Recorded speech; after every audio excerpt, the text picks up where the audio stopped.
Hello बच्चों, कैसे हो आप लोग। तो वीडियो 3 लेके आए हैं हम लोग रियल नंबर्स पर। कुछ प्रैक्टिस क्वेश्चंस करेंगे, वर्ड प्रॉब्लम्स की बात करेंगे। सबसे ज़्यादा अगर बच्चों को जिसमें प्रॉब्लम आती है वो है वर्ड प्रॉब्लम्स। वर्ड प्रॉब्लम्स के अंदर हमको ये समझ में नहीं आता कि कब एचसीएफ निकालना है और कब एलसीएम निकालना है। तो 99.99% ये श्योरिटी है कि अगर इस वीडियो को आप अच्छे से देख लोगे और समझ लोगे तो वर्ड प्रॉब्लम में आज के बाद आप कोई भी गलती नहीं करोगे। बट एक ही शर्त है, पूरा वीडियो अच्छे से धीरे धीरे हर एक क्वेश्चन को सॉल्व करते हुए चलना है और जिस कॉन्सेप्ट की मैं बात कर रहा हूं उस कॉन्सेप्ट को समझते हुए हम लोगों को आगे बढ़ना है। ठीक है, कोई जल्दबाजी नहीं है। कुछ भी समझ में नहीं आता वीडियो को वापस से देख सकते हो आप। ऐसा नहीं है कि फटाफट फटाफट क्वेश्चन होने चाहिए। थ्योरी समझ में आ गया, कॉन्सेप्ट समझ में आ गया, फिर क्वेश्चंस की तो भरमार है, आप जितने चाहो उतने कर सकते हो। तो समझते हैं टॉपिक क्या है, ठीक है ना। तो सबसे पहले हम लोगों को एक वार्म अप करना पड़ेगा। जैसे हम लोग जब क्रिकेट मैच खेलते हैं या कोई भी स्पोर्ट्स अगर आप खेलते हो तो उससे पहले हम लोग क्या करते हैं, फिजिकल छोटी मोटी एक्सरसाइज करते हैं, वार्म अप करते हैं। वही हमको यहाँ भी करना है, ठीक है ना। वो वार्म अप क्या है वर्ड प्रॉब्लम्स के लिए कि हमको ये समझना है बहुत ही अच्छे से कि हमारे पास फैक्टर्स और मल्टीपल्स क्या होते हैं। फैक्टर्स, किसी भी नंबर के फैक्टर्स क्या होते हैं, बहुत ही अच्छे से और बिल्कुल बेसिक से मैंने तुम लोगों को समझाया है। अगर समझ में नहीं आया तो आप पीछे जाके वीडियो देख सकते हो, फर्स्ट वीडियो। फिर भी अगर आपके पास टाइम नहीं है तो हमारे पास, मैंने तुम लोगों को फैक्टर्स के यहाँ पर भी एक अच्छा सा एग्जाम्पल और समझाने की कोशिश करूंगा मैं, ठीक है। अगर मैं बात करता हूँ फैक्टर्स को, तो देखो फैक्टर्स, किसी भी नंबर के फैक्टर्स, सबसे सिंपल तरीका जब वर्ड आ जाता है फैक्टर। फैक्टर मतलब जिस भी नंबर के मैं फैक्टर्स निकाल रहा हूं, फैक्टर या तो वो नंबर खुद हो सकता है या उससे नीचे वाले नंबर्स उसके फैक्टर्स हो सकते हैं। फैक्टर मतलब किसी भी चीज के टुकड़े करना। मान लो कि मेरे पास एक 10 सेंटीमीटर का स्केल है, अगर मैं उसको ब्रेक करूंगा, तोड़ूंगा, तो क्या 10 सेंटीमीटर से बड़ा कोई टुकड़ा बन सकता है? नहीं बन सकता। क्या बन सकता है? या तो मैं उसको तोड़ू नहीं तो 10 सेंटीमीटर रहेगा, या तोड़ूंगा तो 10 से नीचे ही आपके पास जो भी हम टुकड़े बनेंगे आपके, उससे छोटे बनेंगे, बड़े नहीं बन सकते। सिमिलरली फैक्टर होता है। फैक्टर क्या होता है, किसी भी नंबर का वो नंबर खुद होता है या उससे नीचे वाले नंबर्स। अब नीचे वाले नंबर्स के लिए शर्त क्या है? शर्त इतनी सी होती है कि वो नंबर्स फैक्टर्स होते हैं किसी भी नंबर के जो उसको पूरा पूरा क्या करते हैं, डिवाइड करते हैं। जैसे 12 को कौन डिवाइड करता है? 12 खुद करता है। 1 करता है, 2 करता है, 3 करता है, 4 करता है, 6 करता है। ये सारे नंबर्स 12 के क्या हो गए? फैक्टर्स हो गए। समझ में आई? फैक्टर्स मतलब किसी भी नंबर का फैक्टर मतलब वो खुद या उससे छोटे। इससे सिंपल चीज और नहीं हो सकती फैक्टर्स के लिए, ठीक है। आगे चलते हैं। उसके बाद आता है आपके पास मल्टीपल। मल्टीपल को समझना है, कैसे समझना है? मल्टीपल मतलब कि किसी भी नंबर के मल्टीपल निकालने।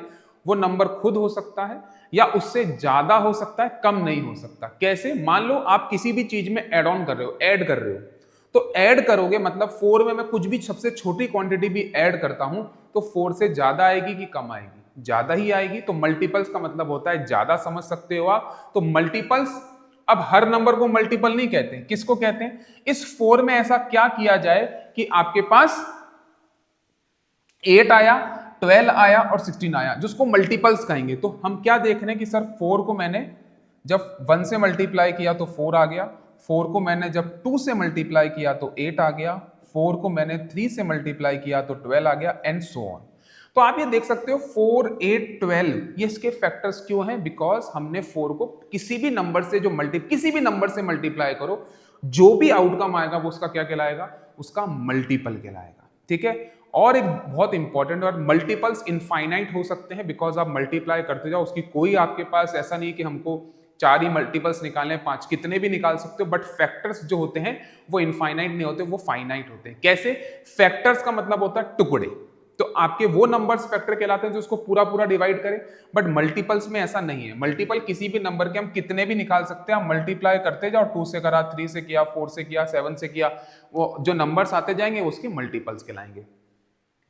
अब तुम्हारे दिमाग में ये बात डेफिनेटली आ रही होगी कि सर फैक्टर्स और मल्टीपल्स आप बता क्यों रहे हो? देखो फैक्टर और मल्टीपल सीधा डायरेक्टली रिलेट करते हैं एचसीएफ और एलसीएम से। कैसे करते हैं? अभी स्लाइड्स जब आगे चलेंगी तो हम एक एक करके चीजों को समझने वाले हैं, ठीक है। तो की आइडिया जो मैंने तुमको बताया, तोड़ना मतलब डिवाइड करना, तो फैक्टर्स वाला कॉन्सेप्ट यूज होगा। रिपीट होना, ठीक है, रिपीट कैसे, मल्टीपल्स में क्या चीज रिपीट हो रही है, सेम चीज हम करते जा रहे हैं। अगर हम देखें ना, अगर आपको यहाँ रिपीट होना समझ में आया, जब 4 के बाद 8 आया, 8 के बाद 12 आया, 12 के बाद 16, तो हम देखेंगे हर एक नंबर में हमने क्या किया है, +4 करते जा रहे हैं। तो चीजें क्या होती जा रही है, रिपीट। क्या रिपीट हो रहा है सर, 4 4 4 4, सब में क्या करते जा रहे हैं, सेम नंबर आप ऐड करते जा रहे हो, तो मल्टीपल्स आते जा रहे हैं। तो हमको ये समझना है कि मल्टीपल्स मतलब रिपीट, कोई चीज रिपीटिशन से होना, फैक्टर्स मतलब किसी भी चीज को तोड़ना, तोड़ना मतलब डिवाइड करना। देखो चीजों को, डॉट्स को आपको ज्वाइन करना है, सीधे वर्ड प्रॉब्लम को ऐसा नहीं कि मैंने कुछ छोटा सा कॉन्सेप्ट बताया आप सीधे वर्ड प्रॉब्लम्स पे कूद गए, नहीं। डॉट्स को ज्वाइन करते हुए चलो, चीजें जो समझा रहा हूं पूरा वीडियो देखो। अगर ये मान लो 45 मिनट्स का या 1 आवर का या 1.5 आवर का है, पूरा वीडियो देखो, उसके बाद किसी रिजल्ट पे पहुंचना है। जल्दबाजी बिल्कुल भी नहीं करनी है, क्लियर है ना। तो एचसीएफ, किसी भी एचसीएफ कॉन्सेप्ट क्या कहता है, एचसीएफ मतलब हाईएस्ट कॉमन फैक्टर, बचपन से नाम सुनते आ रहे हो। अब ये हाईएस्ट कॉमन फैक्टर का भी कॉन्सेप्ट मैंने तुमको वीडियो 1 में समझा रखा है, तो मैं वो इसको रिपीट नहीं करूंगा। हाईएस्ट कॉमन फैक्टर कैसे निकालते हैं, इसका क्या एकदम जो आपके रॉ मेथड हमने सीखा हुआ है, वो हम यहाँ पे नहीं देखने वाले हैं, वो अपन प्रीवियस वीडियो में तुम देख सकते हो। तो दोनों नंबर्स के कॉमन फैक्टर में सबसे बड़ा, अब इसको, इसके बारे में मैंने बहुत अच्छे से और डीप में बात करी हुई है, ठीक है ना। तो हाईएस्ट कॉमन फैक्टर क्या होता है, नंबर्स 12 और 18 है, इसका एचसीएफ निकालना है, तो एक तो प्राइम फैक्टराइजेशन से निकालते हो या फिर दोनों के फैक्टर्स निकाल सकते हो, उसमें से जो हाईएस्ट कॉमन फैक्टर होगा वो एचसीएफ कहलाता है। एक मैं करके बता देता हूं फटाफट से, जैसे कि 12 की बात करता हूं, तो 12 के फैक्टर्स क्या होते हैं सर, 1 होता है, 2 होता है, 3 होता है, 4 होता है, 6 होता है और 12 होता है। 18 की अगर मैं बात करता हूं तो फैक्टर्स क्या होते हैं सर, 1 होता है, 2 होता है, 3 होता है, 6 होता है, 9 होता है और 18 खुद होता है। तो यहां पर अगर हम कॉमन नंबर की बात करें तो कॉमन फैक्टर्स मिलते जा रहे हैं सर, ये भी कॉमन है, ये भी कॉमन है, ये भी कॉमन है, ठीक है ना। और क्या कॉमन आ रहा है सर, दोनों में 6 6 भी कॉमन है, और क्या कॉमन है, और कुछ भी कॉमन नहीं है। पर हमको क्या लेना है, हाईएस्ट कॉमन फैक्टर, कॉमन भी होना चाहिए और सबसे बड़ा भी होना चाहिए। तो इस नंबर का जो एचसीएफ आता है वो कितना आ जाता है बच्चों, 6 आ जाता है। तो आई होप तुमको समझ में आ रहा है एचसीएफ का जो रॉ आइडिया है। तो हम लोग एचसीएफ और एलसीएम इस तरह से नहीं निकालते हैं, हम लोग प्राइम फैक्टराइजेशन मेथड से निकालते हैं। उसके पीछे का जो साइंस है वो ये है एक्चुअल में। क्लियर है, समझ में आ रही है बात। सिमिलरली हम एलसीएम की बात करें तो एलसीएम क्या कहलाता है, लीस्ट कॉमन मल्टीपल्स, मतलब आप किसी भी दो नंबर्स के मल्टीपल्स निकालते जाओ, उसमें जो कॉमन मल्टीपल होगा सबसे छोटा, वो आपका क्या कहलाता है, एलसीएम कहलाता है। तो जैसे अगर हम 4 की बात करते हैं तो 4 के जो अगर हम मल्टीपल्स निकालेंगे तो 4 खुद आएगा, फिर 8 आएगा, फिर 12 आएगा, फिर 16 आएगा एंड सो ऑन। 6 की हम बात करें तो 6 खुद आएगा, फिर 12 आएगा, फिर 18 आएगा, फिर 24 आएगा एंड चलते चले जाएंगे, ठीक है, कोई भी, क्योंकि ये इनफाइनाइट होते हैं हमारे पास। तो यहाँ पे हम देख रहे हैं कि सर यहाँ भी 12 आ रहा है और यहाँ भी 12 आ रहा है। सबसे छोटा कॉमन मल्टीपल यही है, इसके आगे हमको और बड़े बड़े मिलते जाएंगे। तो सबसे कॉमन जो हमको दिख रहा है वो 12 दिख रहा है, तो इसका जो एलसीएम हो जाता है लीस्ट कॉमन। दोनों में कॉमन होना चाहिए, लीस्ट मतलब छोटा आना चाहिए, मल्टीपल तो सारे मल्टीपल्स ही हैं, तो 12 is the LCM of this two numbers. तो आई होप तुम लोगों को एचसीएफ और एलसीएम का क्विक रिवीजन मैंने दे दिया होगा। फिर भी थोड़ा डीप में जाना है तो वीडियो के पीछे जा सकते हो, मतलब प्रीवियस वीडियोस देख सकते हो और आपको चीजें समझ में आ जाएंगी। अगेन क्या कनेक्शन है, डिवाइड करना है, किसी चीज को बांटना है तो फैक्टर्स की बात करेंगे, कोई चीज रिपीट हो रही है एक साथ करें तो हम लोग मल्टीपल्स मतलब एलसीएम की बात करेंगे। इसका स्क्रीनशॉट ले लो, अपनी कॉपी में बड़ा बड़ा लिख लो। क्या कह रहा हूं, डिवाइड करने की बात हो रही है किसी क्वेश्चन में, बांटने की बात हो रही है तो फैक्टर्स, ठीक है। फैक्टर्स मतलब कि आंसर मेरा जो भी नंबर्स दे रखे हैं उससे कम। इस कॉन्सेप्ट को भी मैं और डीप में जाऊंगा, ठीक है, अभी तुम कंफ्यूज हो जाओगे इसलिए इस चीज को छोड़ देते हैं, ठीक है। रिपीट होना, कोई चीज एक साथ हो रही है तो मल्टीपल्स की बात करेंगे, मल्टीपल्स मतलब एलसीएम। तो आपको क्वेश्चन में ये डॉट ज्वाइन करने की, यार डिवाइड की बात कर रहा है क्या, क्या बांटने की बात कर रहा है क्या, ये क्या रिपीट होने की बात कर रहा है, क्या ये मल्टीपल्स की बात कर रहा है, अगर ऐसा कुछ है तो अगर रिपीट हो रहा है तो एलसीएम की बात कर लेंगे, डिवाइड की बात हो रही है तो एचसीएफ निकाल देंगे। तो इस तरह से अपन डॉट को डेफिनेटली ज्वाइन करने वाले हैं। अब जैसे मैंने जो कॉन्सेप्ट मैंने पढ़ाया है उसका मैं तुम लोगों को एक छोटा सा एग्जांपल यहां दे रहा हूं, ठीक है ना। जैसे 12 और 18 चॉकलेट्स को इक्वल पैकेट्स में बांटना है। सिंपल सी मैंने इंग्लिश लैंग्वेज यहाँ पे यूज करी है, मेरे पास दो तरह की चॉकलेट है, एक एक 12 है, मतलब टाइप ए चॉकलेट जो है वो 12 है, टाइप बी चॉकलेट वो 18 है। तो दो तरह की चॉकलेट्स हैं, 12 और 18। मुझे क्या करना है, इनको इक्वली डिवाइड करना है पैकेट्स के अंदर, मतलब कि मुझे पैकेट बनाने हैं, क्या बनाने हैं, इक्वल पैकेट्स में इनको बांटना है। मतलब कि आप अपने क्लास में गए और आप क्लास में टाइप ए चॉकलेट भी देना चाहते हो, टाइप बी चॉकलेट भी देना चाहते हो, बट आप चाहते क्या हो कि इक्वल पैकेट्स बने, मतलब चॉकलेट ए के अगर 10 पैकेट बन रहे हैं तो चॉकलेट बी के भी 10 ही पैकेट बने। समझ में, इक्वली डिस्ट्रीब्यूशन हम लोग करना है, मतलब कि ऑब्वियस सी बात है चॉकलेट को पैकेट्स में डालना है, मतलब कि हमको क्या करना है, उस चीज को डिवाइड करना है। ये समझ में आ रहा है? अगर मैं कोई भी क्लास में चीज का डिस्ट्रीब्यूशन कर रहा हूं, मान लो मैं क्लास में आ रहा हूं, मेरे पास 100 चॉकलेट है और मैं सबको दो दो दो दो दो दो बांट रहा हूं, डिवाइड कर रहा हूं, या पैकेट्स बना के डिवाइड कर रहा हूं, या बिना पैकेट बना के चॉकलेट्स दे रहा हूं सब लोगों को इक्वली, तो मैं क्या कर रहा हूं, चीजों को डिवाइड कर रहा हूं, चॉकलेट को डिवाइड कर रहा हूं as per the strength of the class. Similarly यहां पर भी हम कॉन्सेप्ट देखेंगे, बांट रहे हैं तो फैक्टर्स, फैक्टर मतलब कि HCF। अब आगे हम जाके क्वेश्चंस देखेंगे कि डिस्ट्रीब्यूशन आएगा हमारे पास, फिर भी हम एलसीएम निकालेंगे। मैं तुमको ये चीज पहले बता रहा हूं क्योंकि तुम आने वाले क्वेश्चंस में गलती करोगे। यहां पर हम लोग क्या समझ रहे हैं, यहां पर हम 12 और 18 चॉकलेट्स को इक्वल पैकेट्स में बांट रहे हैं। बिल्कुल डायरेक्ट बोल रखा है कि 12 और 18 चॉकलेट को इक्वल पैकेट्स में क्या कर देना है, हम लोगों को डिवाइड कर देना है। तो इस केस में क्या निकालेंगे अपन, HCF। आगे चलते हैं। अब आपके पास एक एग्जाम्पल है बहुत अच्छा सा, दो बेल्स हैं, एक 4 मिनट में बजती है, एक 6 मिनट में बजती है, ठीक है ना। अब हमको यहाँ पर ये निकालना है कि आगे साथ में कब बजेंगी बजेंगी इन द सेंस ये है, मान लो कि आपके पास अभी एक बेल 1 जो है आपकी, वो हर 4 मिनट बाद बजना चालू हो जाती है। बेल 2 जो है आपकी, वो हर 6 मिनट बाद बजना स्टार्ट हो जाती है। मान लो कि अभी दिन के 12 बज रहे हैं, तो बेल 1 बजेगी 12 बज के 4 मिनट पर, ठीक है, ये बेल 1 है। और बेल 2 जो है वो बजेगी 12 बज के 6 मिनट पर। फिर ये कब बजेगी, ये 12 बज के 8 मिनट पे बजेगी, ये 12 बज के 12 मिनट पे बजेगी, ये 12 बज के 12 मिनट पे बजेगी, ये 12 बज के 18 मिनट पे बजेगी। आप समझ रहे हो, मतलब मुझे वो टाइम चाहिए जब दोनों बेल एक साथ बजेंगी, तो वो टाइम क्या आ रहा है आपका, 12 बज के 12 मिनट। तो इस केस में अपन क्या निकाल रहे हैं, देखो मल्टीपल्स निकाल रहे हैं। क्यों, अपन एक ही चीज काम कर रहे हैं, यहाँ भी 4 मिनट ऐड कर रहे हैं, यहाँ भी 4 मिनट ऐड कर रहे हैं, यहाँ 6 मिनट ऐड कर रहे हैं, यहाँ 6 मिनट ऐड कर रहे हैं। क्या मल्टीपल्स में भी ऐसे ही कुछ करते थे क्या मल्टीपल्स में भी ऐसा ही कुछ करते थे? Yes sir. तो इस केस में अपन क्या निकालेंगे, एलसीएम निकालेंगे। तो इस तरह से आपको वर्ड प्रॉब्लम्स के डॉट्स को कनेक्ट करते हुए हमको एक रिजल्ट पे पहुंचना है कि एलसीएम निकालना है या फिर एचसीएफ निकालना है। मैं तुमको एक मेथड नंबर 2 भी बताऊंगा जो कि बहुत ही शानदार है, ठीक है ना। गोल्डन रूल क्या कहता है, एचसीएफ मतलब किसका गेम, फैक्टर्स का गेम, एलसीएम मतलब मल्टीपल्स का गेम।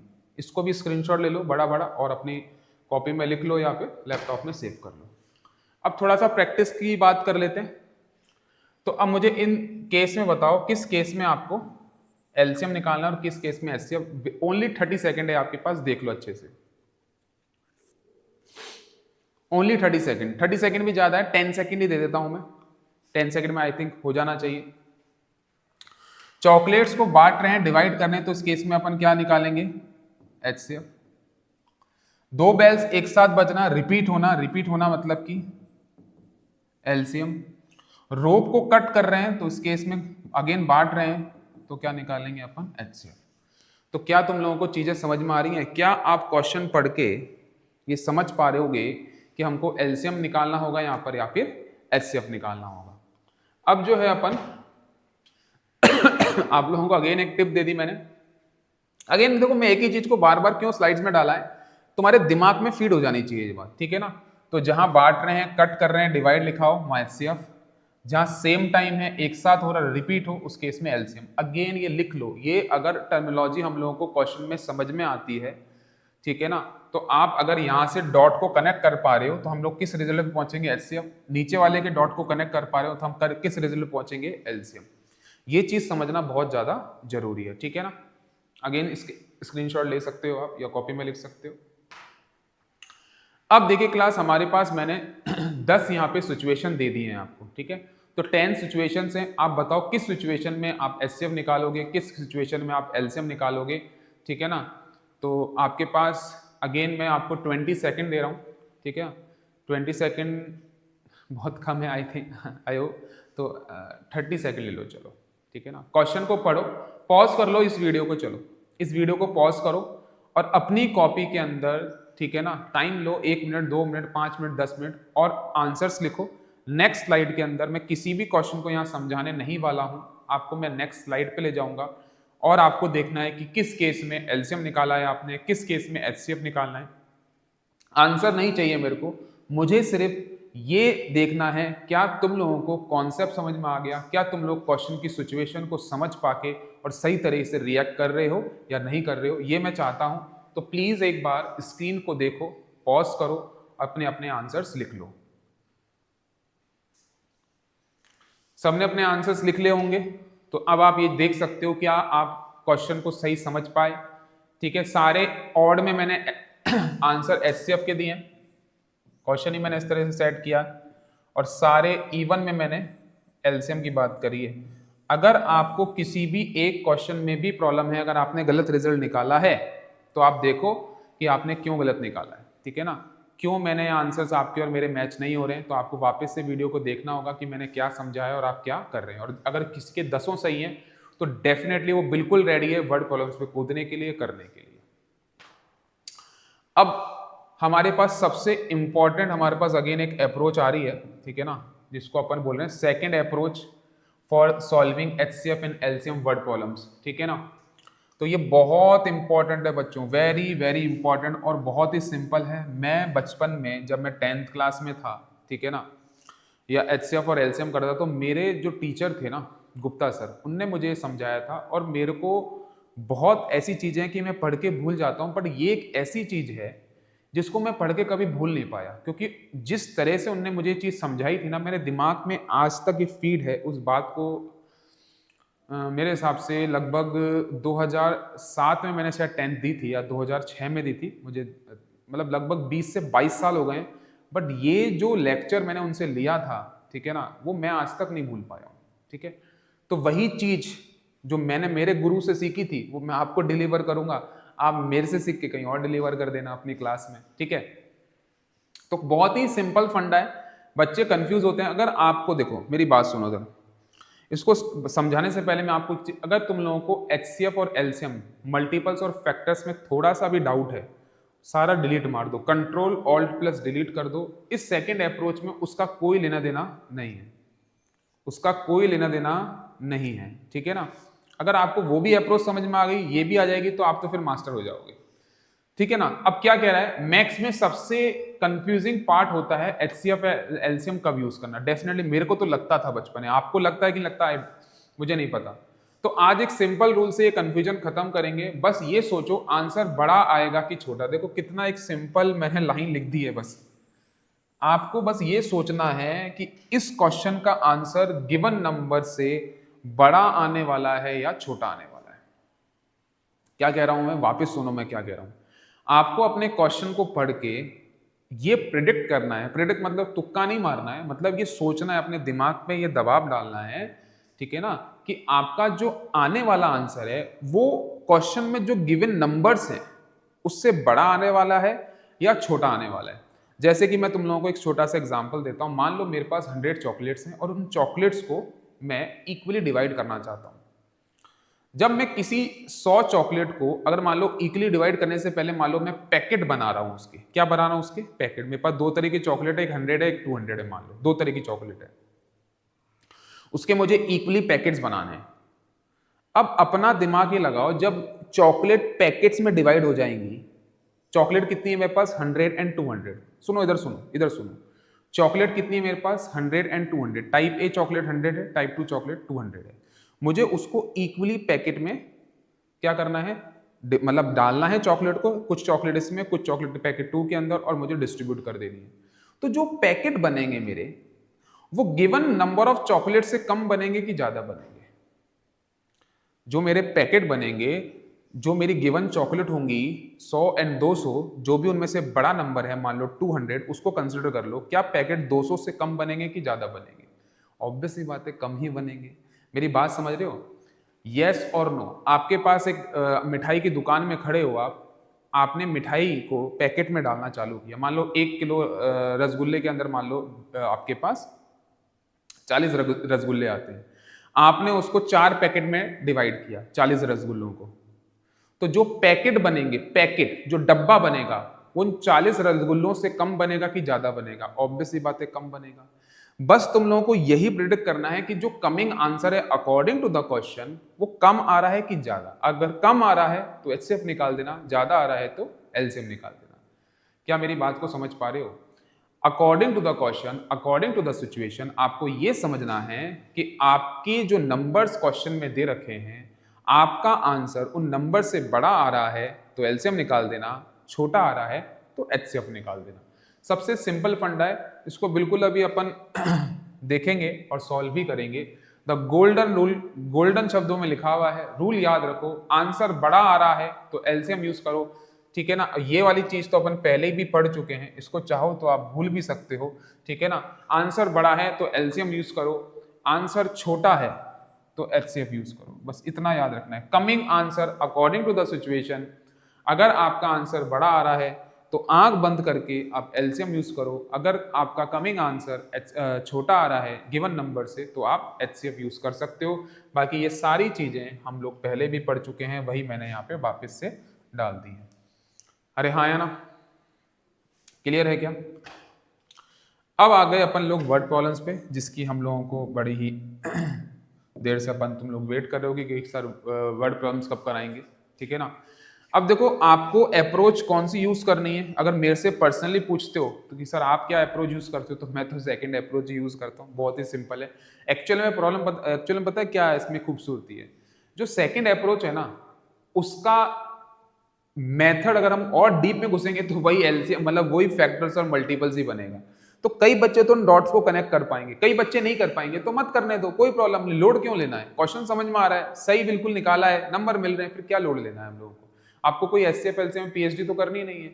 समझ में आ रही ना बात, मेरी बात क्या कह रहा हूं मैं? जिसको जो डॉट कनेक्ट कर पा रहा है कि नहीं। अब कई बच्चों की ये भी प्रॉब्लम होती है, आंसर निकाल रहा है पर सर मैं फैक्टर वाले मेथड से नहीं निकाल पा रहा हूं। अरे कोई बात नहीं ना, सेकंड अप्रोच से तो निकाल पा रहा है ना, तो क्या दिक्कत है? आंसर तो मैटर कर रहा है कि आपको ये समझ में आ रहा है कि आप मेथड कौन सा यूज कर रहे हो। अरे भाई हमारा घी निकलना चाहिए, अब सीधी उंगली से निकले या टेढ़ी उंगली से निकले, घी तो निकल रहा है ना। आ जाओ इस क्वेश्चन की तरफ चलते हैं और समझते हैं कि ये क्वेश्चन आपको क्या कहना चाह रहा है। There is a circular path around sports field. Sonia takes 18 minutes to drive one round of the field while the Ravi takes 12 minutes for the same. Suppose they both start at the same point at the same time and go in the same direction. After how many minutes will they meet again at the starting point? क्या question की situation समझ पा रहे हो आप? क्या question की situation समझ पा रहे हो? एनसीईआरटी का ही क्वेश्चन है ये। क्वेश्चन ये कह रहा है कि हमारे पास एक सर्कुलर पाथ है, हमारे पास क्या, एक सर्कल बना लें। वैसे मैंने यूज तो नहीं किया है, बना लेते हैं चलो। यस ठीक है, चलो आप जाइए यहां से। ये आपका मान लो सर्कुलर पाथ है। अब इस सर्कुलर पाथ पे हो क्या रहा है कि हमारे पास एक स्टार्टिंग पॉइंट है अकॉर्डिंग टू क्वेश्चन। मतलब मान लो ये जो पॉइंट है मेरा ये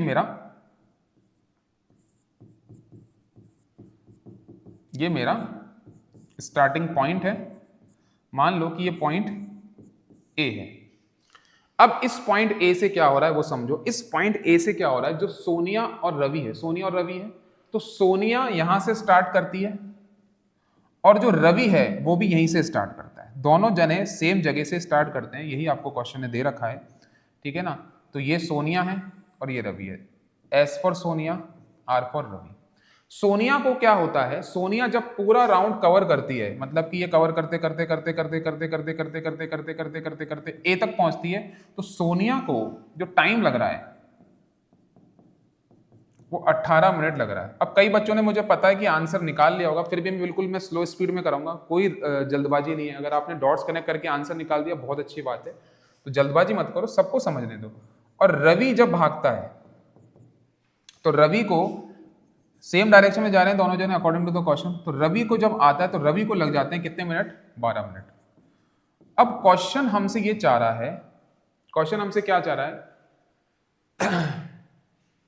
after how many minutes will they meet again at the starting point. मतलब कि सोनिया को 18 मिनट लगते हैं, रवि को 12 मिनट लगते हैं पॉइंट ए से पॉइंट ए पर आने में। मुझे वो टाइम बता दो कि दोनों एक साथ, जैसे मान लो पहले राउंड में क्या हुआ होगा, पहले राउंड में ये हुआ होगा कि रवि तो पहुंच गया होगा ए पे और सोनिया उससे पीछे रही होगी। क्यों?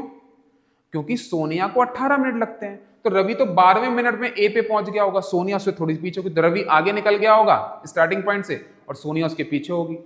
तो ये कहना चाह रहा है कि मुझे वो टाइम बताओ जब दोनों रवि और सोनिया पॉइंट ए पर वापस से मिल जाएं। वापस से मिल जाएं मतलब रिपीट हो रहा है कोई काम। सेकंड अप्रोच की हम बात करते हैं तो क्या मेरे पास वो टाइम इन दोनों नंबर से बड़ा आने वाला है कि छोटा आने वाला है? मतलब मैं आपसे कहता हूं कि 10 मिनट बाद क्या दोनों मिल जाएंगे क्या? पॉइंट ए पर 10 मिनट बाद दोनों मिल सकते हैं क्या?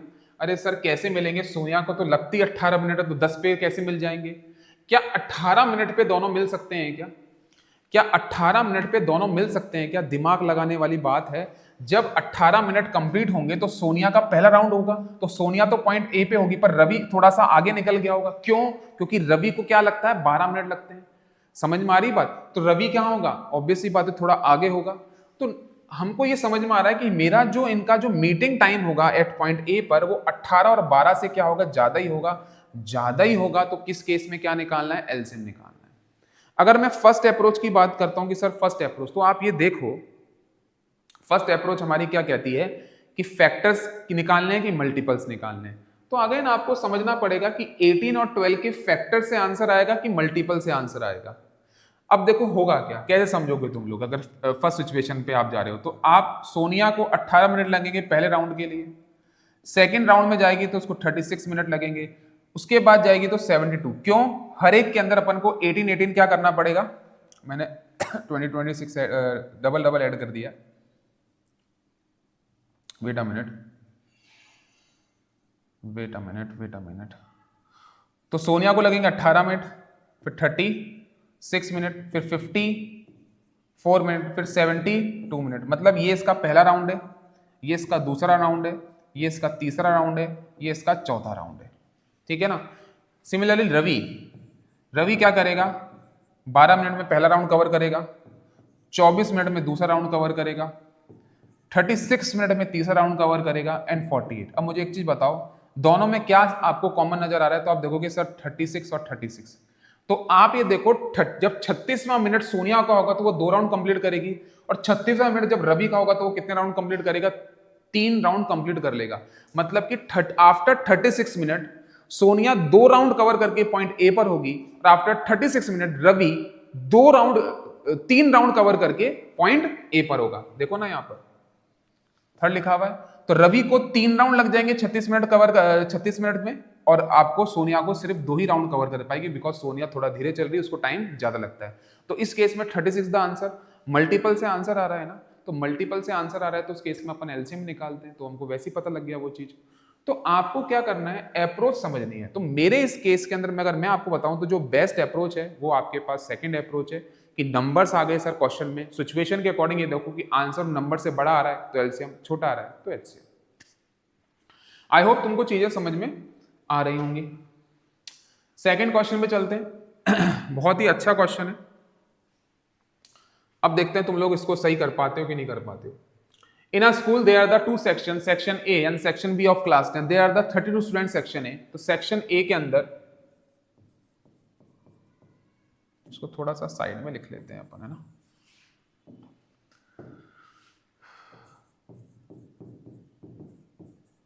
सेक्शन ए के अंदर हमारे पास 32 स्टूडेंट्स हैं, ठीक है, अकॉर्डिंग टू द क्वेश्चन। और सेक्शन बी में मेरे पास 36 स्टूडेंट्स हैं। Determine the minimum number of books required. देखो क्या कह रहा है, क्या निकालना है, determine the minimum number of books required for their class library so that they can be distributed equally among the students of section A और section B. अब मेरी बात समझना, ये जो नंबर्स है ना, ये तो स्टूडेंट्स के नंबर है कि सेक्शन ए में कितने स्टूडेंट हैं, ये स्टूडेंट है, बुक्स नहीं है ये भी क्या है, ये भी स्टूडेंट है। ये नंबर ऑफ स्टूडेंट दे रखे हैं। आपको क्वेश्चन ने मांगा क्या है, क्वेश्चन ने हमसे मिनिमम बुक्स मांगी है कि इतनी बुक्स मुझे बता दो, कितनी बुक्स होनी चाहिए, मिनिमम इतनी तो होनी चाहिए कि मैं इक्वली डिस्ट्रीब्यूट कर दूं सेक्शन ए में भी और सेक्शन बी में भी। अब मेरी बात समझो, इस केस में आपको बुक को डिस्ट्रीब्यूट करना है सेक्शन ए और सेक्शन बी में। मान लो आपने सेक्शन ए में सबको दो बुक दी हैं, तो सेक्शन बी में भी सबको दो बुक देनी पड़ेगी। सेक्शन ए में अगर आपने एक बुक दी है, तो सेक्शन बी में भी आपको एक बुक देनी पड़ेगी। मतलब कि आप पार्शियलिटी नहीं कर सकते हो। क्वेश्चन में साफ लिखा है, determine the minimum number of books required for their class, so for class library so that they can distributed equally among the students. मतलब हर एक बच्चे को सेम क्वांटिटी मिलनी चाहिए। अगर सेक्शन ए के एक बच्चे को 4 बुक मिली है, तो सेक्शन ए के सारे बच्चों को 4 मिलेंगी, सेक्शन बी के भी सारे बच्चों को 4 बुक्स ही मिलने वाली है। अब आपको मिनिमम बुक्स निकालनी। तो सबसे पहला मेरा क्वेश्चन ये है, हमारे पास जो टोटल बच्चे हैं 32 + 36 अगर हम लोग कर लेते हैं तो कितना आ जाएगा, 68 बच्चे हैं। तो बालकों और बालिकाओं, मुझे एक चीज समझाओ, मेरा जो आंसर आने वाला है वो आंसर 32 और 36 से बड़ा आएगा कि छोटा आएगा। हमको क्या करना है, सबको बुक्स की बात कर रहा हूं मैं, ये आंसर बुक के लिए निकल रहा है।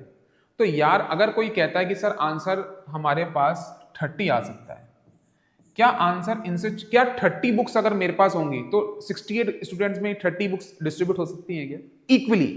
Not possible. तो सर मिनिमम 68 बुक्स तो होनी चाहिए, तब जाके सब बच्चों को एक बुक आप दे पाओगे।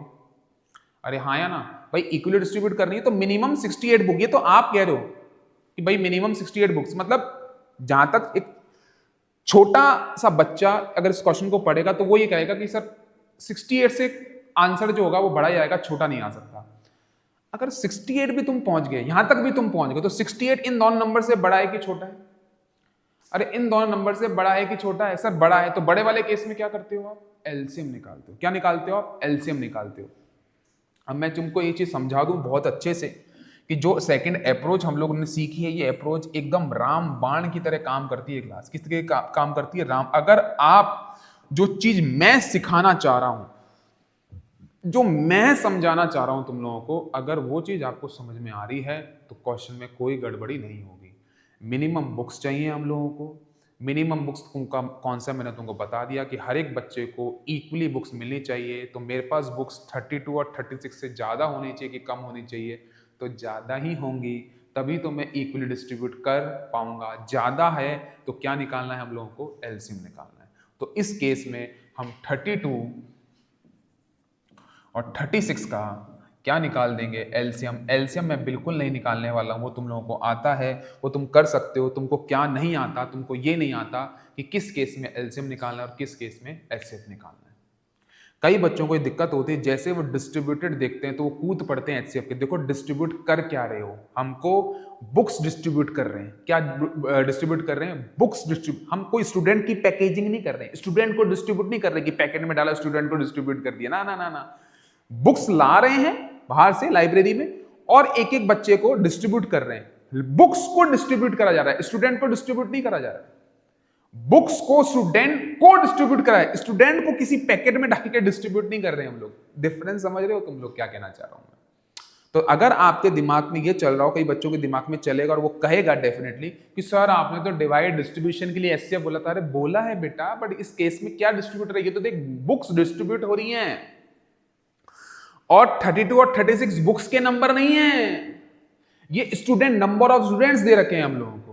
क्या मेरी बात समझ में आ रही है? अगर क्वेश्चन कुछ ऐसा होता कि इतनी इतनी बुक्स हैं और इन बुक्स को हमको इक्वली डिस्ट्रीब्यूट करना है, तो क्वेश्चन अलग हो जाता। क्या मेरी बात समझ में आ रही है आप लोगों को? तो इस केस के अंदर हम लोग क्या निकालेंगे? एलसीएम निकालेंगे। समझ में आई बात? फिर मैं समझा देता हूं। मान लो मेरे पास बुक्स होती और बुक्स के मुझे पैकेट बनाने होते और हर एक बच्चे को सेम, तो बुक्स के पैकेट बनाने होते अगर मान लो, तो मान लो 100 बुक्स हैं तो उनके पैकेट उन बुक्स से कम ही बनेंगे, तो उस केस में एचसीएफ की बात करते हैं। ये क्वेश्चन मैं बता रहा हूं तुम लोगों को सोचने का तरीका क्या होना चाहिए आपका। तो इस केस में क्या हो रहा है, मुझे मिनिमम कितनी बुक्स चाहिए कि सबको बराबर बराबर बुक्स मिल जाए, तो ऑब्वियस सी बात है इनसे तो ज्यादा ही चाहिए होगी, तभी तो सब डिस्ट्रीब्यूट कर पाऊंगा। आपके घर में 10 मेंबर है मान लो, आपके दो घर हैं आपके पास, एक में 10 मेंबर है, एक में 20 मेंबर है, आपको सबको गुलाब जामुन डिस्ट्रीब्यूट करना है। क्या डिस्ट्रीब्यूट करना है? गुलाब जामुन। तो आपके घर में 10 और 20 30 मेंबर, तो मिनिमम 30 गुलाब जामुन तो चाहिए होंगे ना, तभी तो इक्वली डिस्ट्रीब्यूट कर पाओगे। क्या मेरी बात समझ पा रहे हो क्या? तो आंसर बड़ा कि छोटा? बड़ा। बड़ा तो एलसीएम, दैट्स इट। एक अगेन बहुत ही शानदार क्वेश्चन है, बहुत ही शानदार मजेदार क्वेश्चन। देखते हैं क्या कह रहा है। On a morning walk 3 persons step off together and their steps measures 40, 42 and 45 centimetre. अब देखो 3 पर्सन है, इनके पता है क्या दे रखे हैं इस क्वेश्चन में, समझना जरा दे क्या रखा है। आप जो कदम चलते हो ना, कदम लेते हो 1 2, तो एक कदम में आप कितना डिस्टेंस कवर कर रहे हो, एक कदम में आप कितना डिस्टेंस कवर कर रहे हो वो दे रखा है। एक कदम चलते हो तो पर्सन 1 जो है वो 40 सेंटीमीटर डिस्टेंस कवर कर लेता है, पर्सन 2 जो है वो 42 सेंटीमीटर डिस्टेंस कवर कर लेता है, पर्सन 3 जो है वो 45 सेंटीमीटर डिस्टेंस कवर कर लेता है। क्या मेरी बात समझ पा रहे हैं आप लोग? क्वेश्चन आपसे ये कह रहा है, what is the minimum distance each should walk so that each can cover the same distance and complete steps. अब मेरी बात समझो, अब मान लो आप एक कदम में 40 स्टेप्स लेते, 40 सेंटीमीटर का डिस्टेंस कवर करते हो, तो नेक्स्ट कदम में क्या करोगे? आपके जो कदम का डिस्टेंस है वो सेम ही रहने वाला है। अगर पर्सन 1 की बात करते हैं तो मान लो वो A से B तक जाता है एक कदम के अंदर, कितने सेंटीमीटर? 40 सेंटीमीटर। तो अब वो B के बाद दूसरा कदम उठाएगा, C पे पहुंचेगा, तो B से C पे कितना आएगा? 40।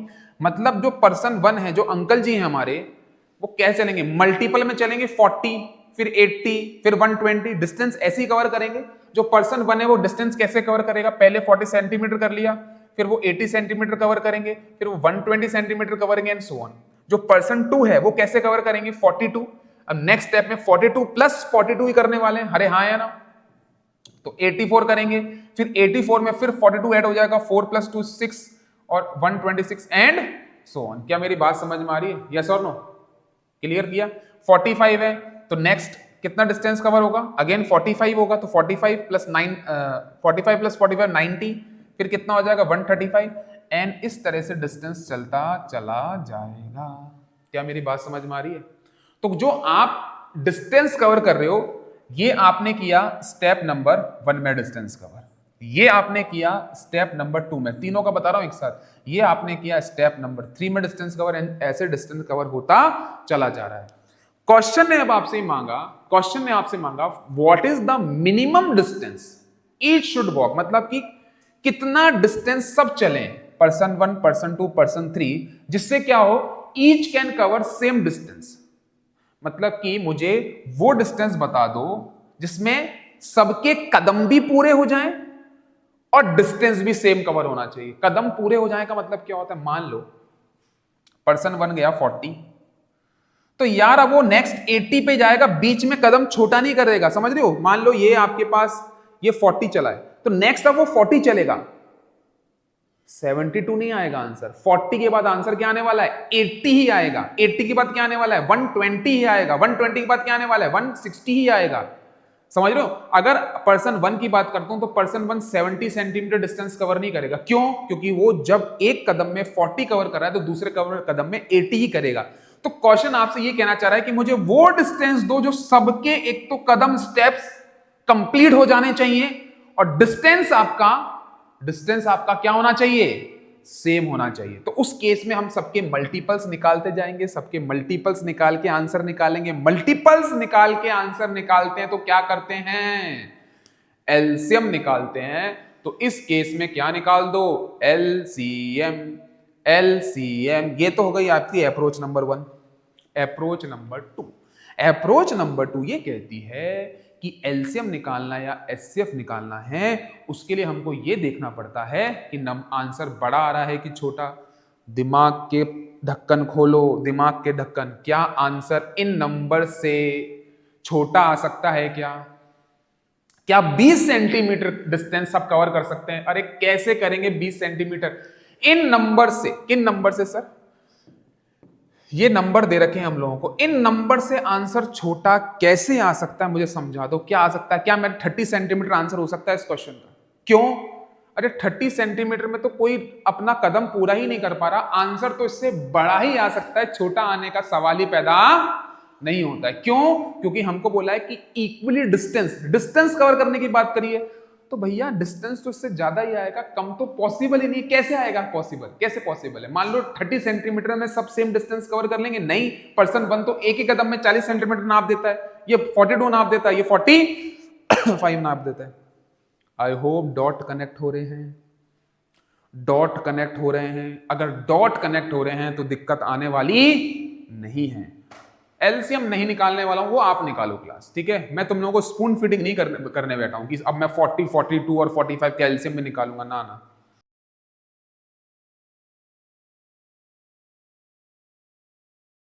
क्वेश्चन नंबर नेक्स्ट देखते हैं। ये क्वेश्चन सीबीएसई 2024 में भी आया है, ठीक है ना? Very very very important question है क्लास, ये अच्छे से इसको समझ लेना। In a teacher workshop, the number of teachers teaching French, Hindi and English are 48, 80 and 144. तो हमारे पास एक वर्कशॉप हो रहा है, उसके अंदर हमारे पास जो नंबर ऑफ टीचर्स आ रखे हैं, तो फ्रेंच वाले वो कितने हैं हमारे पास? 48। एंड हिंदी के टीचर्स कितने हैं मेरे पास? 80 हैं। एंड मेरे पास इंग्लिश के जो टीचर्स अवेलेबल हैं वो कितने हैं आपके पास? 144। तो मतलब एक आपका वर्कशॉप हो रहा है, उसमें इतने इतने टीचर्स आ रखे हैं, सब्जेक्ट वाइज बता दिया। क्वेश्चन क्या कह रहा है? देखो बहुत ही सिंपल, जिस बच्चे को पीछे जो वीडियो में पढ़ते हुए आ रहे हैं अगर समझ, तो तुरंत बोल देगा सर क्या करना है। Find the minimum number of rooms required in each room, the same number of teachers are selected and all of them of the same subject. अब मेरी बात समझना, आपको इन टीचर्स को रूम्स में बैठाना है, आपको इन टीचर्स को रूम्स में बैठाना है। मांग क्या रहा है? Find the minimum number of rooms. Rooms मांगे। अब जो रूम होंगे वो इन नंबर से बड़ा आएगा कि छोटा आएगा? मान लो आपके घर में 100 मेहमान आ गए, उन 100 मेहमानों को आप अगर बैठाना चाहोगे रूम्स के अंदर, तो रूम तुम लोगों को 100 मेहमानों से ज्यादा चाहिए कि कम चाहिए? एक रूम में एक मेहमान बैठाने की बात थोड़ी हो रही है, यस और नो। क्वेश्चन ने क्या बोला है? हमको रूम में टीचर्स को किस तरह से सेट करना है कि हर एक रूम के अंदर, मान लो रूम 1 है, उसमें फ्रेंच का ही टीचर रहेगा। पहली शर्त यह है कि एक रूम के अंदर फ्रेंच का टीचर होगा, दूसरे रूम के अंदर इंग्लिश का, तीसरे रूम में हिंदी का। अब ऐसा बिल्कुल भी जरूरी नहीं है कि फ्रेंच वालों को सबको एक रूम में ही डाल देना, ना ना ना ना ना ना। ये कह रहा है रूम्स बहुत सारे हो सकते हैं, बट अगर हम, जैसे मैं एग्जांपल दे रहा हूं आपको कि एक रूम में फ्रेंच का आया तो उसमें हिंदी वाला कोई टीचर नहीं आएगा, इंग्लिश वाला कोई टीचर नहीं आएगा। ये पहली शर्त है। दूसरी शर्त यह है कि आपने मान लो सब टीचर्स को 10 रूम में सेट किया है, तो हर एक रूम में नंबर ऑफ टीचर्स सेम होने चाहिए। अगर पहले रूम में 10 फ्रेंच के टीचर हैं, तो दूसरे रूम में जितने भी आपके मान लो 48 आपके पास फ्रेंच टीचर्स हैं, तो 10 फ्रेंच 1, 10 फ्रेंच 2, ऐसे करते करते 10-10 टीचर फ्रेंच के आएंगे, फिर 10-10 हिंदी वाले आएंगे, 10-10 इंग्लिश वाले आएंगे। मेरी बात समझ रहे हो? शर्त यहां पर यह है कि नंबर ऑफ टीचर्स भी सेम होने चाहिए रूम के अंदर, और एक रूम के अंदर एक तरह के सब्जेक्ट के ही टीचर्स होने चाहिए। तो मेरे मोटी बुद्धि को यह चीज समझ में आ रही है कि रूम्स में टीचर को सेट करना है, मिनिमम नंबर ऑफ रूम्स मांगे। सर इस केस में तो एचसीएफ निकालूंगा। क्यों इसलिए निकालूंगा सर? बिकॉज जो मुझे रूम चाहिए उन टीचर से तो कम ही चाहिए होंगे। हर एक टीचर को एक रूम में थोड़ी बिठाने वाला हूं मैं, अरे हाँ या ना? तो रूम कम चाहिए होंगे तो एचसीएफ निकालूंगा। तो बहुत बड़ी चीज सॉल्व हो गई कि सर एचसीएफ निकालूंगा। अब एचसीएफ निकालूंगा किसका सर? एचसीएफ निकालूंगा किसका? एचसीएफ तो मैं टीचर्स का निकालूंगा। ये क्या है? ये क्या दे रखे हैं? 48, 80, 144 क्या दे रखे हैं? सर ये तो टीचर्स के नंबर है। अबे तो टीचर्स का जब नंबर निकालेगा तो एचसीएफ तो टीचर का निकाल दिया, पूछे तो रूम है। निकाल दिया HCF इसका, पूछे तो रूम है। अरे तो रूम भी निकलेंगे, पहले ये तो पता कर लें कि एक रूम में कितने टीचर्स आ रहे हैं। इसका जब HCF निकलेगा तब ये पता लगेगा कि एक रूम में कितने टीचर्स आ रहे हैं। मेरी बात समझ में आई? मतलब एक रूम में कितने टीचर्स मैं बैठा रहा हूं, जब मुझे ये पता लग जाएगा कितने रूम में एक टीचर्स आ रहे हैं, तो मैं मिनिमम नंबर ऑफ रूम्स का पता लगा लूंगा बहुत अच्छे से। कैसे? आ जाओ इधर, आ जाओ इधर। सबसे पहले अपन HCF निकाल लेते हैं, ठीक है, 48 का। आगे स्लाइड खाली है कि नहीं है? नहीं है, इसी में एडजस्ट करना पड़ेगा। तो 24, 2, 12, 2, 6, 2, 3, 3 and 1। तो आपके पास जो 48 के फैक्टर्स आ गए, मैं यहां पे लिख देता हूं नीट एंड क्लियर। तो 48 के फैक्टर्स आ गए 2 की पावर 4 एंड 3 की पावर 1। क्लियर है ना क्लास? सिमिलरली 80 की बात कर लेते हैं। 40, 20, 10, 5 एंड 1। तो यहां भी 2 कितने आ रहे हैं आपके पास? सॉरी 80 नहीं है, 80 थोड़ी है, दिस इज 40 थोड़ी है, 80 है ना। तो 2 की पावर 4 इंटू 5 की पावर 1, और लास्ट आपके पास आ रहा है 144। 2 से किया 72, 2 से किया 36, 2 से किया 18, 2 से किया 9, 3 से किया 3, 3 से किया 1। ठीक है, ये सबको आता है क्लास। अब मैं ये समझाने नहीं वाला हूँ, ये सबको आता है, ठीक है ना। तो 1, 2, 3, 4, तो 144 के जो फैक्टर्स हैं वो 2 की पावर 4 और 3 की पावर 2, ये फैक्टर्स निकल गए आपके। अब सुनो ध्यान से, HCF निकालने के लिए हमको कॉमन फैक्टर चाहिए होता है। कॉमन फैक्टर ये है, ठीक है, और कोई कॉमन फैक्टर नहीं है। तो इसमें क्या सेलेक्ट करूंगा? जिसकी पावर सबसे छोटी होगी, तो सबकी पावर बराबर ही है। तो HCF इस केस में मेरा हो जाता है 2 की पावर 4, मतलब कि आंसर हो जाता है मेरा 16। 2 की पावर 4 आंसर, मतलब कि ये 16 क्या है समझो, 16 रूम्स नहीं आए। अरे निकाल ही जब अपन इन नंबर्स, ये टीचर्स की क्वांटिटी है, सॉरी क्वांटिटी में बोल रहा हूँ, मतलब टीचर्स हैं ये, तो रूम कैसे आ जाएंगे? जब आपने टीचर्स के नंबर्स का HCF निकाला है तो वो टीचर्स की क्वांटिटी बताएगा ना। तो एक रूम में 16 टीचर आ रहे हैं। एक रूम में कितने टीचर्स आ रहे हैं? 16। एक रूम में 16 टीचर्स आ रहे हैं, चलो बहुत बढ़िया सर। अब सुनो ध्यान से, इसको मैं हटा देता हूं, इसकी कोई जरूरत नहीं है मेरे को।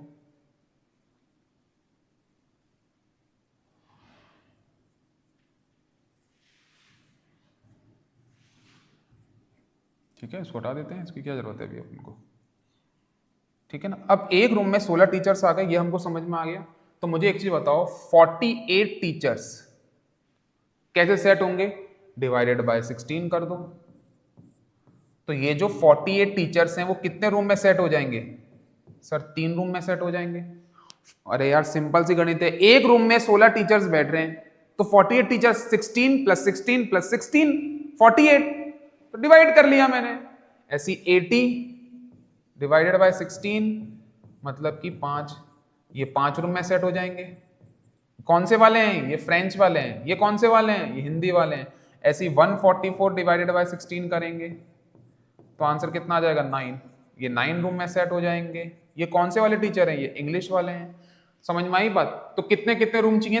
3 रूम में फ्रेंच के टीचर सेट हो गए, 5 रूम में हिंदी वाले टीचर सेट हो गए, और 9 रूम में इंग्लिश वाले टीचर सेट हो गए, और कोई मिक्सिंग भी नहीं हो रही है। टोटल रूम्स निकालने हैं, तो 3 + 5 8 एंड 8 + 9 is 17। तो 17 रूम इज द आंसर। तो 17 मिनिमम रूम्स के अंदर ये काम हमारा हो जाएगा। आया मजा? समझ में आया क्वेश्चन? अप्रोच समझ में आ रही है? क्लियर है? मजा आया तो लाइक कर दो वीडियो को और शेयर कर दो अपने दोस्तों से जो महंगी महंगी ट्यूशन जा रहे हैं और समझ फिर भी नहीं पा रहे हैं। आ जाओ। अब जो है क्वेश्चन नंबर हमारे पास बहुत ही अच्छा और एग्जाम में आया हुआ क्वेश्चन है। कई क्वेश्चंस में लिखा हुआ है कि आया हुआ है, बाकी सब आए हुए क्वेश्चंस ही हैं ये। तो rectangular court yard is 18 metre 72 centimetre long and 13 metre 20 centimetre broad. तो हमारे पास एक रेक्टेंगुलर है, तो रेक्टेंगल बना लें आप, बोलो तो। अरे यार शेप नहीं दे रखे हैं क्या इसमें, शेप वाला सम, एक मिनट रुको क्लास, शेप वाला चाहिए तुम लोगों को, शेप वाला बनाता हूँ तुम लोगों के लिए थोड़ा सा, ठीक है ना, शेप वाला भी है ना अपने पास ये,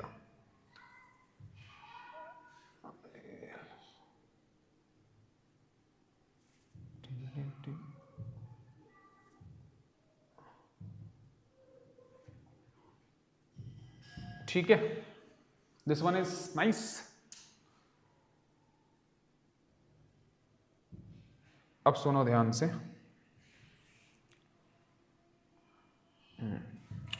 अब क्वेश्चन ये कह रहा है कि मेरे पास एक ऐसा रेक्टेंगुलर बॉक्स है जिसकी जो लेंथ दे रखी है मेरे को, वो दे रखी है 18 metre 72 centimetre, this is your length, और जो ब्रेथ दे रखी है वो दे रखी है 13 मीटर 20 सेंटीमीटर। क्लियर है? It is to be paved with a square tiles of the same size, मतलब कि इसमें मुझे स्क्वायर टाइल्स लगानी है सेम साइज की, सेम साइज की मतलब मान लो स्क्वायर टाइल्स आपने 2x2 की लगाई तो सब में 2x2 की लगेगी, स्क्वायर मतलब जिसमें ऑल साइड्स आर इक्वल, मतलब कि मान लो आपने एक स्क्वायर टाइल्स लगाई, मान लो एग्जांपल दे रहा हूं मैं तो, जिसकी 2 साइड है तो ऑल साइड्स आर 2 2 2 2 2 2, तो आपने मतलब ये साइज की अगर टाइल लगाई तो इसी साइज की सारी टाइल्स लगेंगी, साइज अलग नहीं हो सकता। तो क्वेश्चन आपसे ये कह रहा है find the least possible number of such tiles, मतलब कि कितने टाइल्स आप लगाओगे कि पूरे रेक्टेंगल में टाइल्स कवर हो जाए, और शर्त यह है कि टाइल्स का साइज सेम होना चाहिए। अब अगेन मेरी जो मोटी बुद्धि काम कर रही है, क्या काम कर रही है, मेरे को क्या करना है क्लास, मेरे पास ये नंबर अवेलेबल है, अब इस नंबर को पहले तो एक काम करते हैं, पूरे को सेंटीमीटर में कर लें, तो ये 18 मीटर है, तो मीटर को सेंटीमीटर में कन्वर्ट करना है तो मल्टीप्लाई बाय क्या करते हैं 100, तो 18 मीटर को अगर मैं सेंटीमीटर में कन्वर्ट करूंगा तो 18 को 100 से क्या कर दूंगा मल्टीप्लाई कर दूंगा, तो 1800 मीटर सॉरी सेंटीमीटर आ जाएगा, ठीक है ना। तो अब एक काम करो, तो ये हो गया आपका 1800 प्लस 72 सेंटीमीटर ऑलरेडी है, तो ये हो गया 1872 सेंटीमीटर। क्लियर है? सिमिलरली यहां पे अगर हम बात करेंगे तो 1300 हो जाएगा प्लस 20 तो 1320 सेंटीमीटर। अब मेरी बात सुनो, मेरे पास जो नंबर्स प्रेजेंट हैं वो नंबर्स ये हैं, ठीक है, क्या क्या नंबर्स प्रेजेंट है सर, 1872 और 1320। मुझे जो टाइल्स लगानी है उनकी साइज क्या होना चाहिए, सेम होना चाहिए, तो उनका जो साइज आएगा, मेरी बात कितना सिंपल होती है, देखो चीजें कितनी सिंपल होती हैं, उनका जो साइज आएगा वो इस साइज से बड़ा आएगा कि छोटा आएगा। आपको अपने रूम में टाइल्स लगानी है यार, तो टाइल का साइज रूम से बड़ा हो सकता है क्या? क्या टाइल की साइज रूम की लेंथ से बड़ी होगी तो घुस जाएगी क्या रूम में? Not possible. तो आंसर छोटा कि बड़ा? सर छोटा। छोटा है तो क्या निकाल, अरे छोटा है तो क्या निकाल, एचसीएफ निकालना भैया, यस और नो। क्वेश्चन को समझना है, ऐसा नहीं कि आपने कोई अप्रोच समझ ली वो अप्रोच कान में आके गाना गाएगी आपके, नहीं नहीं नहीं, डॉट्स तो कनेक्ट करने पड़ेंगे एग्जाम के अंदर, अप्रोच कान में आके नहीं बोलने वाली कि मैं यहां लग रही हूं, डॉट्स कनेक्ट करो। क्वेश्चन की मैं बोलता हूं बच्चों को, उसकी आत्मा को पहचानो, कह क्या रहा है, मांग क्या रहा है, क्या निकालना है, यहां पे क्या निकालना है, least possible number of such tiles की बात हो रही है। तो टाइल्स कहां लगेगी यार, तेरे रूम में लगेगी, रूम की लेंथ से बड़ी टाइल्स हो सकती हैं क्या? It's not possible. तो क्या निकालेगा? एचसीएफ निकालेगा।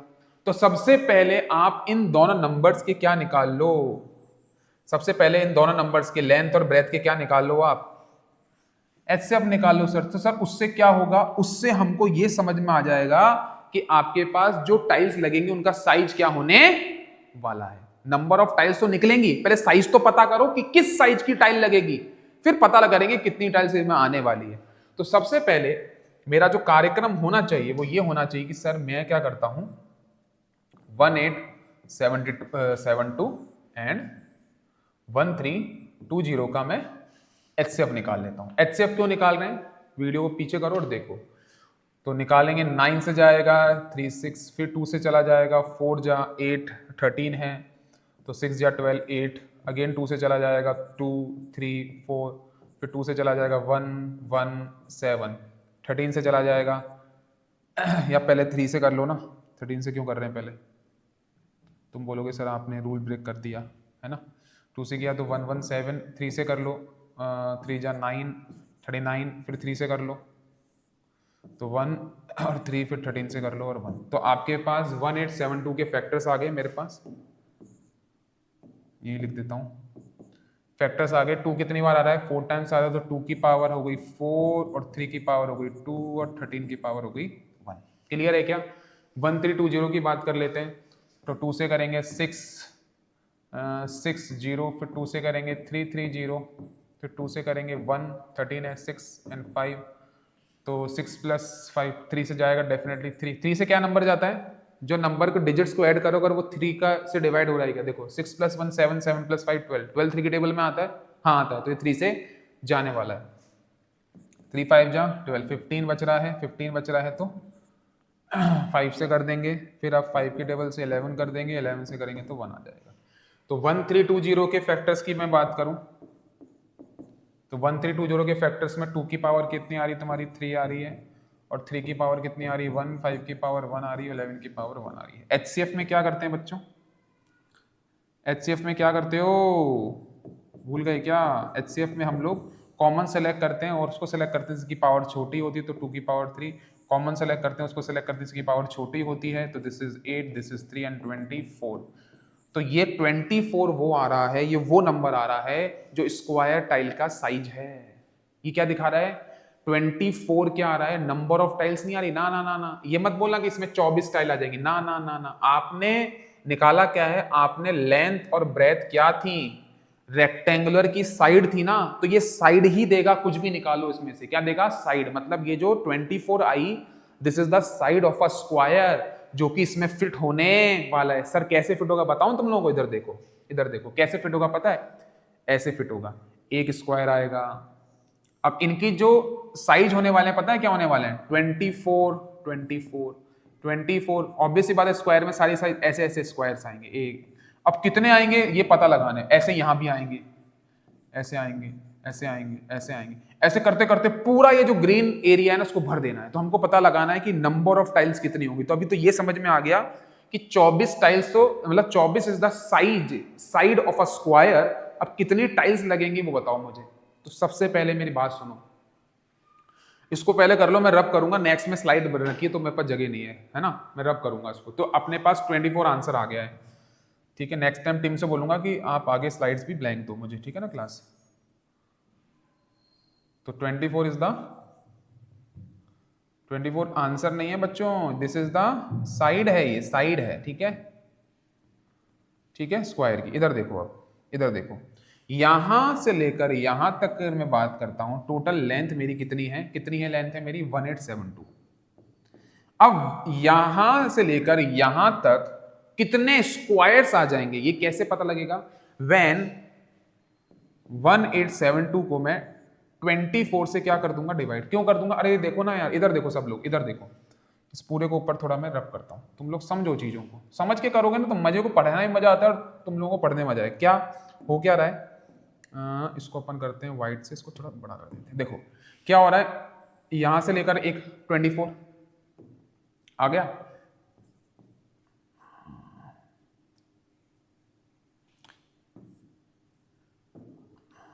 ये देखो एक स्क्वायर आया, फिर एक और स्क्वायर आया, फिर एक और स्क्वायर आया, फिर एक और स्क्वायर। सर कैसे हो रहा है ये, मुझे समझाना जरा, समझाता हूँ बेटा।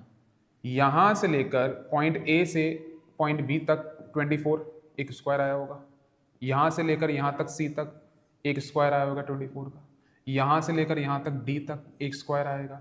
तो ऐसे करते 24 24 24 24 24 24 24 24 24 24 आता जाएगा। ऐसे कितने 24 फिट हो जाएंगे इस पूरे में। तो ऐसे ना करके अपन क्या कर सकते हैं बच्चा बाटी, अपन क्या कर सकते हैं, सीधा 1872 को 24 से क्या कर दो, आप डिवाइड कर दो। ऐसी सेम लॉजिक यहाँ पर कितने 24 आएंगे, तो क्या करोगे आप 1320 को 24 से क्या कर दो, डिवाइड। इससे हमको ये समझ में आएगा कि यहां से लेकर यहां तक कितने स्क्वायर आ जाएंगे, यहां से लेकर यहां तक कितने स्क्वायर आ जाएंगे। क्या मेरी बात समझ में आ रही है, यस और नो। तो इसको सॉल्व कर लेते हैं। 24 से डायरेक्ट नहीं कट रहा है तो कट तो जाएगा, बट अपन 2 से काटते सीधा, तो 2 से काटा 2 9 3 6, फिर दिस इज 6 दिस इज आपका 4 13 6 और 8 साइड 60 डबल से कटेगा, 6 1 जा 6, 6 7 जा इट्स 42, 42 48, 48 मतलब 8 6 जा तो 76।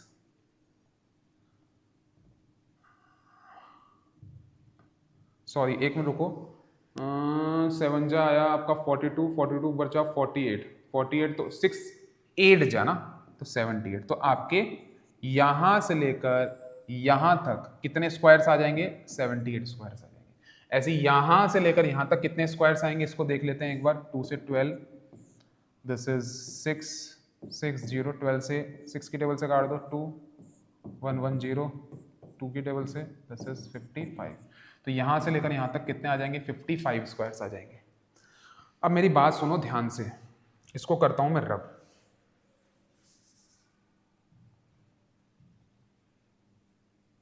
तुम लोगों को चीज़ों को समझनी पड़ेगी class, this is very very important, ठीक है? रटना नहीं है, चीज़ों को समझना है। कुछ चीज़ें डिफिकल्ट होती हैं तो कई बच्चे समझ गए, कई बच्चे नहीं समझे, उनको बिल्कुल मैं एकदम डीप में चला जाऊंगा, कोई दिक्कत नहीं है। वीडियो बड़ा होने दो, होने दो।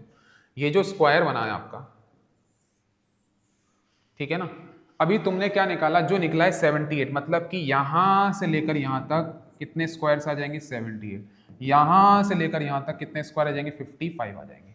वो तो सिर्फ ये हैं, 1 2 3 4 करते करते करते करते यहां तक, ये तो सिर्फ ये वाले हैं। आपको तो इस पूरे को भरना है, आपको तो इसको पूरे को भरना है। तो 78 स्क्वायर, फिर यहां से 78 आएंगे, फिर यहां ऐसे ऐसे आते जाएंगे। तो 78 इंटू 55 कर लिया जाए तो आपको पता लग जाएगा ना कितने स्क्वायर से ये पूरा रेक्टेंगल भर जाएगा। तो व्हेन 78 इज मल्टीप्लाई बाय 55, ठीक है, 78 इज मल्टीप्लाई बाय 55, तो 8 5 जा 47, 5 जा 35, 35 plus 9 is 39, again 390, 0 9 9 plus 3 is 12 and 1, तो 4290। तो 4290 स्क्वायर्स इस पूरे रेक्टेंगल में, मतलब 4290 टाइल्स जो हैं इस पूरे रेक्टेंगल में लगेंगी। नंबर ऑफ टाइल्स की बात हो रही है, समझ में आई बात? ये मत बोलना अरे सर 4290 तो इस नंबर से बड़ा था। अरे भैया क्या कह रहा हूं, लेंथ से जब हमने एचसीएफ निकाला था तो 24 आया था, वो 24 तो उससे छोटा था। तो हमारे पास पूरे स्क्वायर में 4290 टाइल्स जो हैं वो लग जाएंगी। क्लियर है?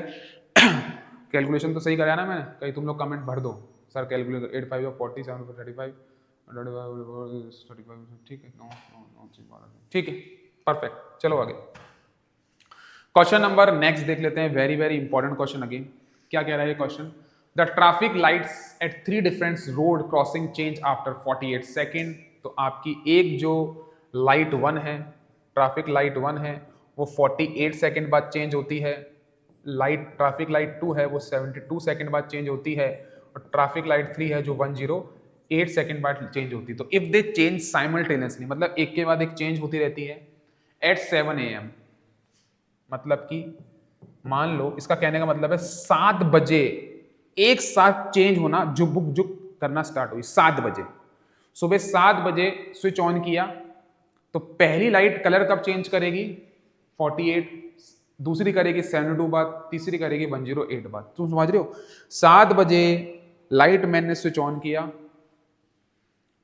पहली लाइट कलर चेंज करेगी इतने मिनट बाद, दूसरी इतने बाद, तीसरी इतने। अब ये कह रहा है at what time will they change together next, कितने समय बाद तीनों लाइट एक साथ चेंज होनी चाहिए। तो क्लास अगेन जो टाइम है वो टाइम इसके अंदर आ सकता है, मतलब कि वो टाइम इनसे बड़ा होगा कि छोटा होगा। मतलब अगर मैं कह दूं कि 30 सेकेंड बाद क्या पॉसिबल है, क्या 30 सेकेंड बाद ये पॉसिबल है तीनों लाइट्स का कलर चेंज हो? अरे भाई इसको 48 सेकंड तो अकेले को लग जाते हैं, तो 30 सेकंड में सब चेंज कैसे होंगे? इसको लगते हैं 72, इसको लगते हैं 108। तो ऑब्वियस ही बात है ये सब लाइट्स अपने मल्टीपल्स टाइम के अंदर ही चेंज होंगी। 48, फिर 48 बाद, फिर 48 मतलब सेकंड बाद, ये 72 सेकंड में चेंज हो रही है। तो 72 प्लस 72 प्लस 72 ऐसे तो चेंज होगी, ये 108 108 108 ऐसी चेंज होगी। तो मेरा जो कमिंग आंसर आने वाला है वो इनसे बड़ा आएगा कि छोटा? बड़ा आएगा। बड़ा आएगा तो क्या निकालना है? LCM। LCM, क्या मेरी बात समझ में आ रही है? इसका LCM निकालना कोई बहुत बड़ी बात नहीं है क्लास। 48 72 108 का LCM निकालना कोई बहुत बड़ी बात नहीं है। ये समझना बड़ी बात है कि एलसीएम निकालना है कि एचसीएफ निकालना है। जो अप्रोच है ना वीडियो बनाने का, जो मेरा मोटिव है, मैं क्वेश्चन तो 100 सॉल्व करा दूं और फिर ये कह दूं कि देखो मैंने क्वेश्चन सॉल्व किया है, तो एग्जामिनर कैसे भी घुमा देगा यार क्वेश्चन को। तो क्वांटिटी तो करनी है आपको, मैं ये नहीं कह रहा हूं कि आप करो जितनी मर्जी करो, ठीक है ना। तो मैं अगर 100 करा दूंगा, हो सकता है वो नहीं आएगा एग्जाम में, बट जो एग्जाम में आएगा वो अप्रोच यही होने वाली है। आपको ये आइडेंटिफाई करना आ जाना चाहिए कि एचसीएफ और एलसीएम कब निकालना है और क्यों निकालना है, ठीक है ना। तो आप एचसीएफ सॉरी इसका एलसीएम निकालोगे, आंसर कमेंट बॉक्स में करोगे। इसके कई सारे पार्ट्स आने वाले, कई सारे प्रैक्टिस क्वेश्चंस करेंगे अपन, ठीक है ना। तो मैं ये चाहता हूं कि तुम लोग हर एक क्वेश्चन को अच्छे से बनाओ। जैसे जैसे टाइम निकलता जाएगा अपन क्वेश्चन सॉल्व करते चले जाएंगे, और भी चैप्टर्स हैं मेरे पास, ठीक है। तो अगर आपको ये वीडियो समझ में आ रहा है तो अपने फ्रेंड्स के साथ शेयर कर लो। 10th में हो ना अगर आप, तो अपने फ्रेंड्स के साथ शेयर करो, अपने ग्रुप में डालो, ठीक है ना। कमेंट करो, लाइक करो, सब्सक्राइब करो, और इस तरह के वीडियोस चाहिए तो मुझको थोड़ा मोटिवेशन मिल जाता है यार, ठीक है। कोई भी बच्चा अगर पर्सनल मेरे साथ पढ़ना चाहता है, ठीक है ना, तो नीचे आपको फॉर्म्स वगैरह मिल जाएंगे। कोई पेरेंट्स काउंसलिंग चाहता है, बात करना चाहता है, कोई प्रॉब्लम है, बच्चा पढ़ता नहीं है, बेसिक्स में बहुत दिक्कत आ रही है, कोई भी किसी से भी रिलेटेड, मैथ्स से रिलेटेड 6 to 12 तक आपको कोई भी प्रॉब्लम है, तो आप मुझसे बेझिझक बात कर सकते हैं। बात करने के लिए क्या करना पड़ेगा, नीचे फॉर्म है उसको फिलअप करो, मेरी टीम आपसे डेफिनेटली कनेक्ट करेगी। तो आई होप आपको ये वीडियो समझ में आया होगा। आया है तो लाइक करो, सब्सक्राइब करो। जय श्री राम।